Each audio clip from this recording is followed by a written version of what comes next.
Welcome back, everyone. Today we're diving into a truly remarkable event in Catholic history, the story of Our Lady of Las Lajas.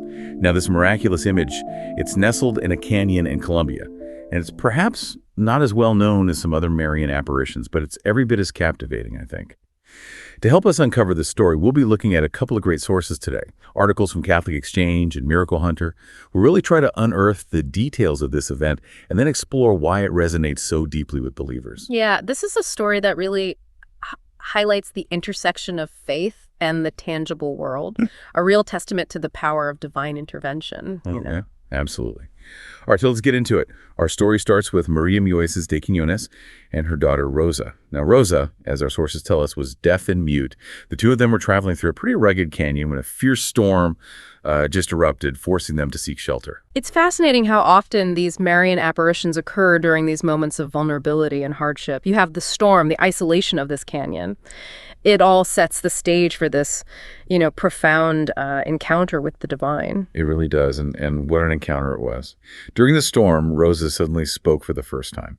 She told her mother that she saw a woman beckoning to her. And Maria, although she couldn't see the woman herself, was undoubtedly stunned by her daughter's newfound ability to speak. And it's important to note here that Rosa described this woman as a mestiza.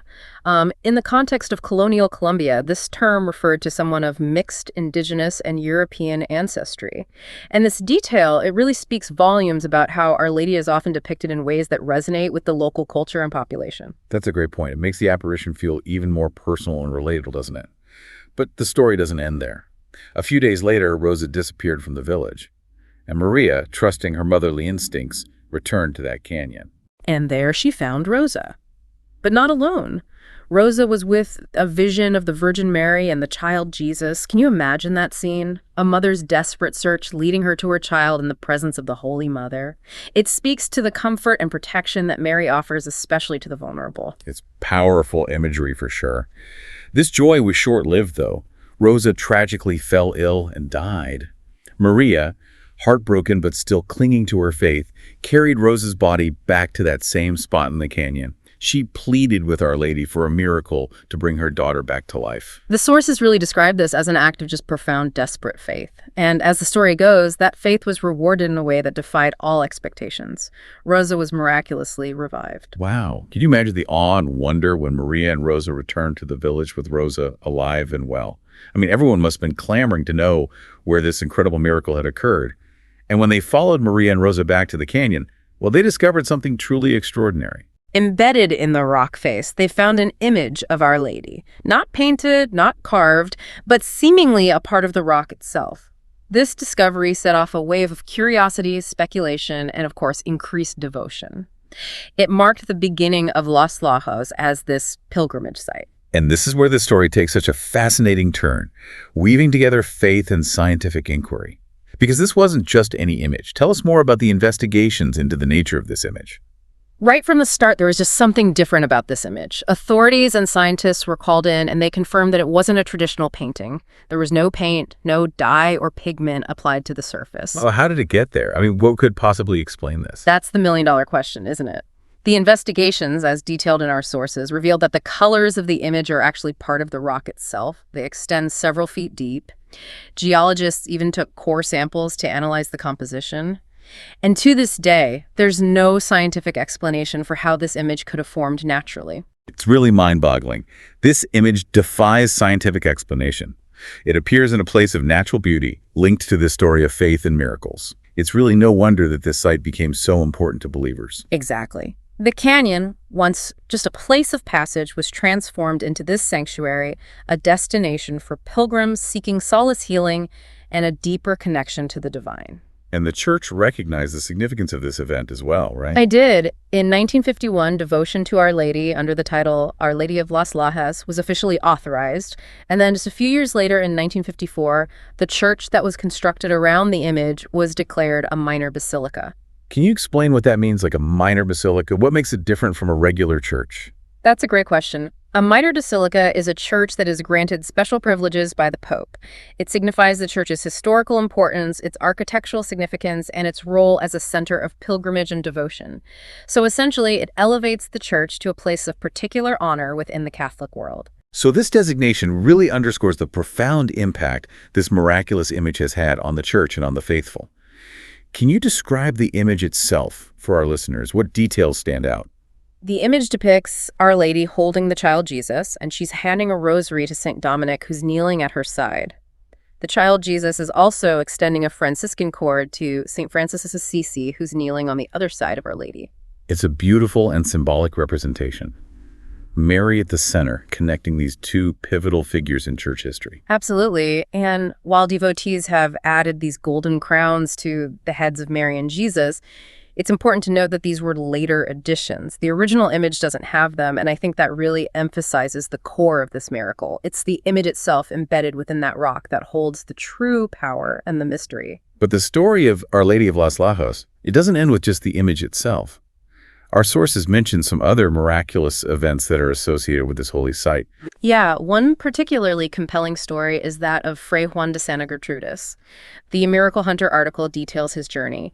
He was a blind friar from Ecuador who was so moved by the story of this image that he embarked on this long and arduous journey to Nariño, Colombia, begging for alms to build a chapel at Las Lajas. What an incredible display of faith, traveling all that way blind to honor Our Lady. His dedication is truly inspiring.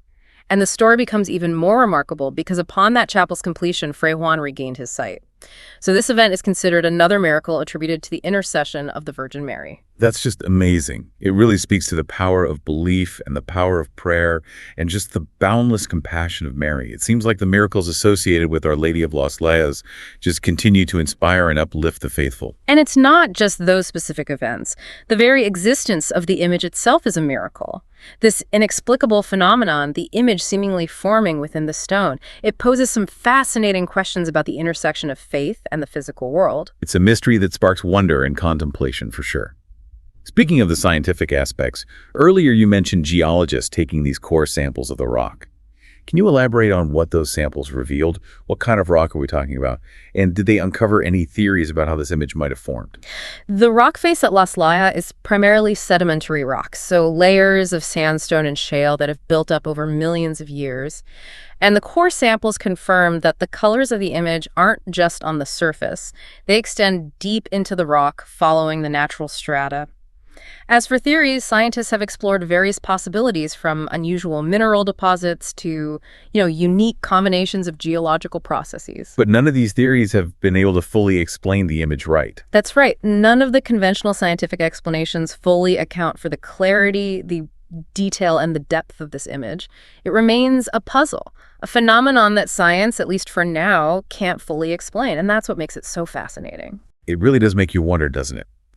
How do we reconcile these seemingly impossible events, these miracles, with our understanding of the world? How does something like this image challenge or affirm our existing theological concepts of divine intervention? That's a question that has resonated throughout history. It pushes us to examine the limits of human knowledge, to acknowledge that there are forces and phenomena beyond our current scientific grasp. For many, the image at Las Lajas is a tangible sign, a testament to the reality of miracles and the power of faith. It's a powerful reminder that there's so much we don't know so much that remains a mystery.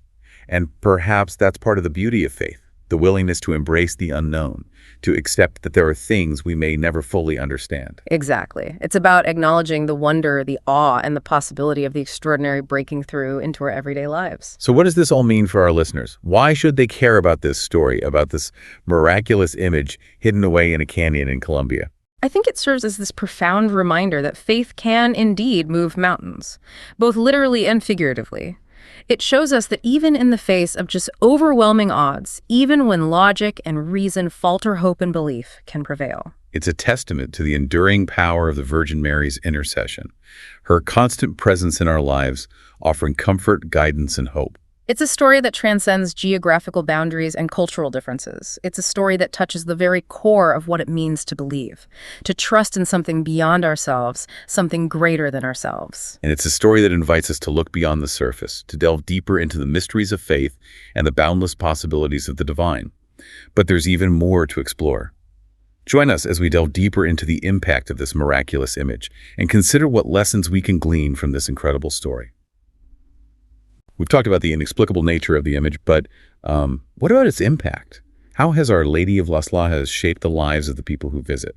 The impact is profound and really multifaceted. For a lot of pilgrims, visiting the basilica is deeply personal and even transformative. They come seeking healing, solace, guidance, or sometimes just a deeper connection to their faith.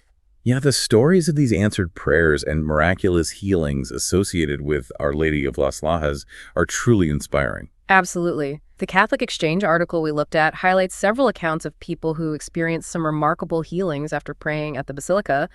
These stories, they get passed down through generations and serve as just these powerful testaments to the Virgin Mary's intercession and just the power of faith. It really is a testament to the unwavering belief of those who come to Las Lajas seeking Our Lady's help. And it's not just individual experiences. The basilica has fostered a strong sense of community and shared faith. People from all walks of life, from all corners of the world, they come together to pray, to share their stories, to find strength and solace in their shared belief. It sounds like Las Lajas has become this beacon of hope and a testament to the unifying power of faith. Precisely. And for those who haven't had the opportunity to visit in person, there are still ways to experience the beauty and spiritual significance of this place.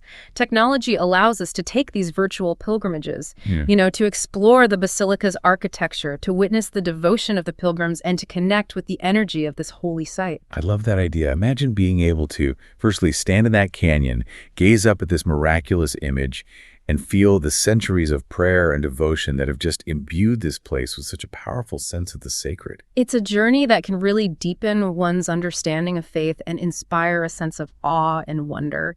And for those listeners who are drawn to the story of Our Lady of Las Lajas, I really encourage you to delve deeper into the research and explore these countless other miracles that are attributed to her, and consider what this story reveals about the interconnectedness of the physical and spiritual realms. So as we conclude our deep dive into the story of Our Lady of Las Lajas, we're left with this thought. How can this story inspire us to strengthen our own faith and to seek a deeper connection to the divine? How can we apply these lessons of faith, hope, and perseverance demonstrated by Maria Mioses de Quiñones and everyone who has been touched by the miracle of Las Lajas to our own lives? We invite you to share your reflections, your questions, and your own personal experiences that resonate with this extraordinary story. Perhaps you've had your own encounter with the miraculous, or maybe this story simply sparked a sense of wonder and a desire to explore your own faith more deeply. Whatever your experience, we encourage you to continue the conversation, to share your thoughts, and to allow the story of Our Lady of Las Lajas to guide you on your own spiritual journey. Until next time, may your own journeys be filled with faith, hope, and the unwavering presence of the divine.